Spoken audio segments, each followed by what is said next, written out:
Let us start our day with this new song. Read, read to learn. Discover the things and share what you've learned so we can make a better world. How are you today? I hope that you will learn and enjoy this lesson. I am Teacher Pe and I will be your English teacher today. Let's go and let's learn. Hello! Are you ready? If you are ready, just relax and listen while you are sitting properly. Get your paper and pen and join me.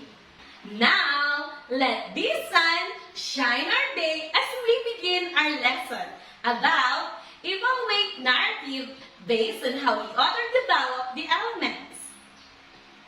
Look at the picture and read the word inside. What is narrative? Narrative is a general term for a story, long or short, of the past, present, or future, fact or imagined, told for any purpose, oral or written. Look at the picture. Those are the examples of narrative. Fairy tales, novels, plays, and poems. They also tell a story. What are the elements of narrative? Can you make your guess? Exactly. Setting, characters, plot are the elements of narrative. First is the setting. Setting is where and when of the story. It is the time and the place during which the story takes place. The second is the character. The person, animals, and things participating in the story. And there are two types of character, the major and the minor characters.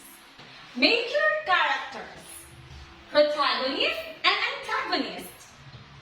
Protagonist and antagonist are used to describe characters. The protagonist is the main character of the story. The antagonist is the force and opposition of the protagonist. This person may be bad or evil. Minor character play a small part in the story. And the third part is the plot. Plot is the organized pattern or sequence of events that make up the story. Parts of plot. Exposition, introduction, characters, setting, and conflict or problem are introduced. The second one is rising action. Events that occur as a result of central conflict. The third one is the climax. Climax is the highest point of interest or suspense of the story. Falling action. Tension, eases, event show the results of how the main character begins to resolve the conflict. And the last is the resolution. Loose ends are tied up. The conflict is solved. Always remember those elements of the narrative. We will be having our activity right now. I will be the one to tell the story and you are going to listen very well for you to answer some questions later. Are you ready? Okay, the title of the story is The Two Travelers and the Farmer. A traveler came upon the old farmer hoeing in his field. Beside the road, eager to rest his feet, the wanderer hailed the countryman, who seemed happy enough to straighten his back and talk for a moment. The first traveler came, and he said, "What sort of people live in the next town?" The farmer answered, "What were the people like where you come from?" Answering the question with another question.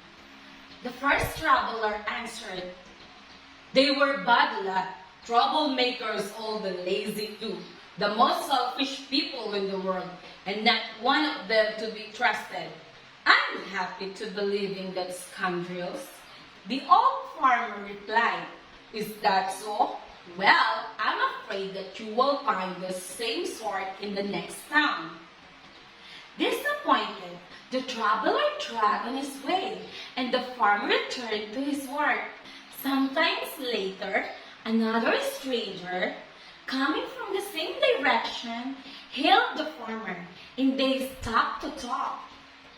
The second traveler said, "What sort of people live in the next town?" And the farmer replied, "What were the people like where you come from?"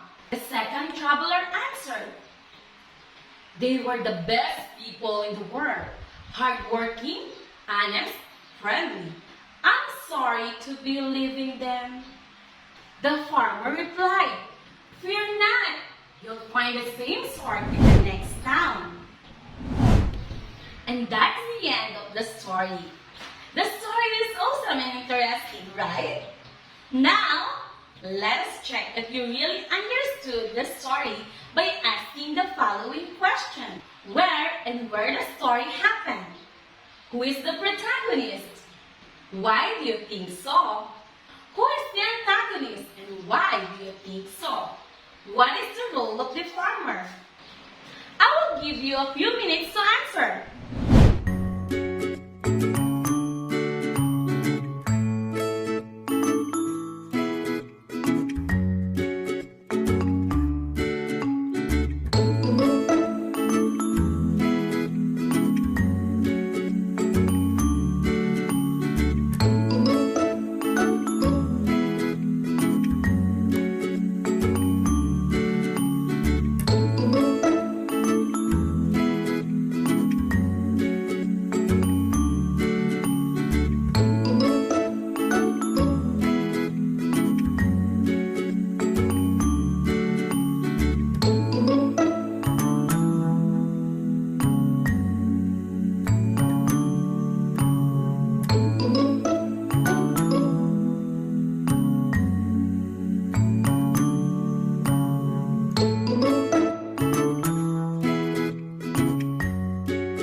Now let us answer.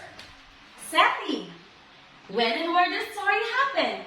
Did you answer one fine day on the roadside? If you did, then you're correct. Let us proceed to the characters. Who is the protagonist? If you answer the second traveler, you are correct.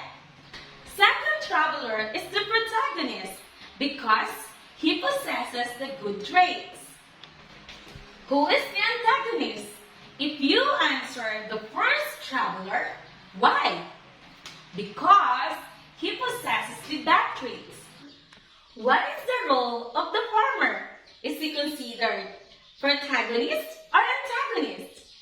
He is just a minor character. Did you get that? Oh, very good. Let us answer the plot. First is the introduction. Second is the rising action. What conflict or problem arises in the story? Third is the climax. Which part of the story is the climax? I will give you a few minutes to think and answer. Enjoy!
let us answer.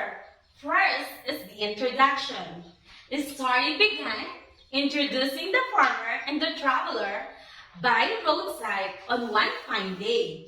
What conflict or problem arises in the story?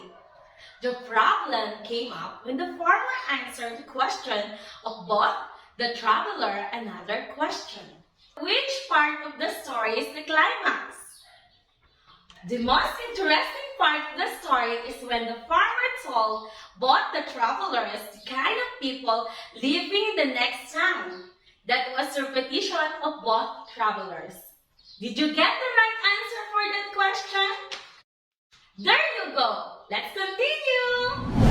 Now, is there falling action? None. There is no falling action. Next is the resolution. How is the problem resolved? The problem is resolved when the farmer answered the questions of one traveler by another question. He answers the same. Why? Because perhaps the farmer didn't know what kind of people are living in the new town. So he depended his answer to answer the traveler. These are important things to remember in evaluating the narrative. It is important to ask, is the setting a good one for the characters and the plot? How did the author differentiate the protagonist from antagonist? Is the introduction effective or not? To evaluate the narrative, you have to evaluate the story according to the elements. You will ask those questions. Is the setting a good one for the characters and the plot? For you to identify the character appropriate to the setting and the plot. How did the author differentiate the protagonist from antagonist? You are going to determine how the character introduced and made the story according to the villain and the hero of the story. Next is the conflict or problem. You will also answer this question. Did the writing of the story keep you interested? Why or why not? You will also determine the falling action and the resolution. Is the falling action needed in the story, or was it just mentioned just to say there is a falling action? The last part is the conclusion. You must say this. Did you like the story? Is the story something you will remember for a long time? Then, start your reason. Will you recommend the other reader? What are your reasons for liking this story? That is how you are going to evaluate a narrative.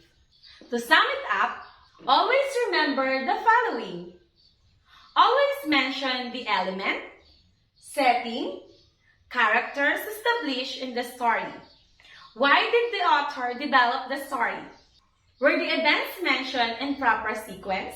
In that regard, you have to read the story carefully and well in order to determine the elements of the story and how the author proceeded or wrote the event.